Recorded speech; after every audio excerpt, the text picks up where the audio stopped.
Markus pasal 7. Perintah Allah dan adat istiadat Yahudi. Pada suatu kali serombongan orang Farisi dan beberapa ahli Taurat dari Yerusalem datang menemui Yesus. Mereka melihat bahwa beberapa orang muridnya makan dengan tangan najis, yaitu dengan tangan yang tidak dibasuh.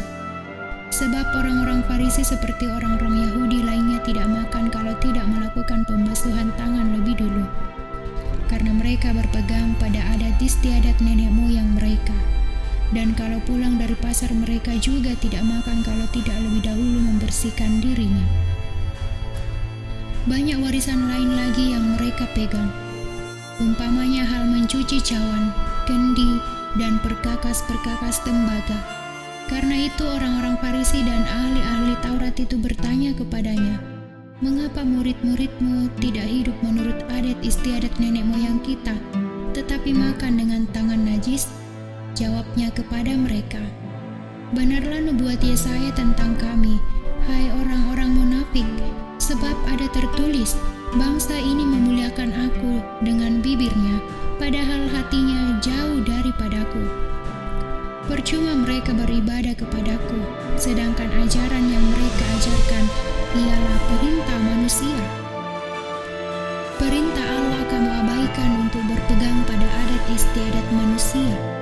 Yesus berkata pula kepada mereka, "Sungguh pandai kamu mengasempingkan perintah Allah, supaya kamu dapat memelihara adat istiadatmu sendiri.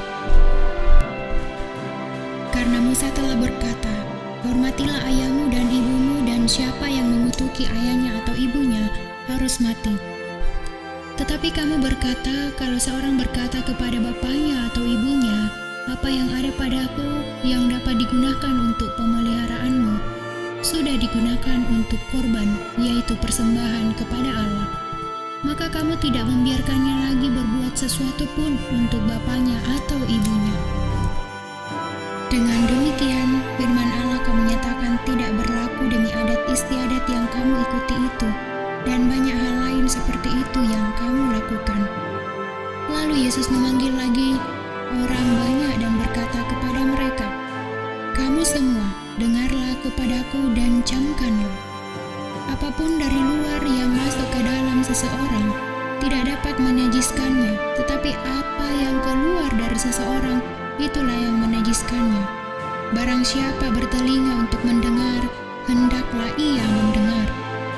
Sesudah ia masuk ke sebuah rumah untuk menyingkir dari orang banyak, murid-muridnya bertanya kepadanya tentang arti perumpamaan itu. Maka jawabnya, "Apakah kamu juga tidak dapat memahaminya?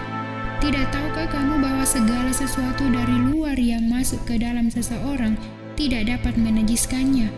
Karena bukan masuk ke dalam hati tetapi ke dalam perutnya, lalu dibuang di jamban. Dengan demikian ia menyatakan semua makanan halal." Katanya lagi, "Apa yang keluar dari seseorang itulah yang menajiskannya. Sebab dari dalam, dari hati orang, timbul segala pikiran jahat, percabulan, pencurian, pembunuhan, perzinahan, keserakahan, kejahatan, kelicikan, hawa nafsu, iri hati, hujat, kesombongan, kebebalan. Semua hal-hal jahat ini timbul dari dalam dan menajiskan orang." Perempuan Siro-Fenisia yang percaya. Lalu Yesus berangkat dari situ dan pergi ke daerah Tirus. Ia masuk ke sebuah rumah dan tidak mau bahwa ada orang yang mengetahuinya, tetapi kedatangannya tidak dapat dirahasiakan. Malah seorang ibu yang anaknya perempuan kerasukan roh jahat segera mendengar tentang dia, lalu datang dan tersungkur di depan kakinya. Perempuan itu seorang Yunani bangsa Siro-Fenisia. Ia memohon kepada Yesus untuk mengusir setan itu dari anaknya. Lalu Yesus berkata kepadanya, "Biarlah anak-anak kenyang dahulu, sebab tidak patut mengambil roti yang disediakan bagi anak-anak dan melemparkannya kepada anjing." Tetapi perempuan itu menjawab, "Benar Tuhan, tetapi anjing yang di bawah meja juga makan remah-remah yang dijatuhkan anak-anak."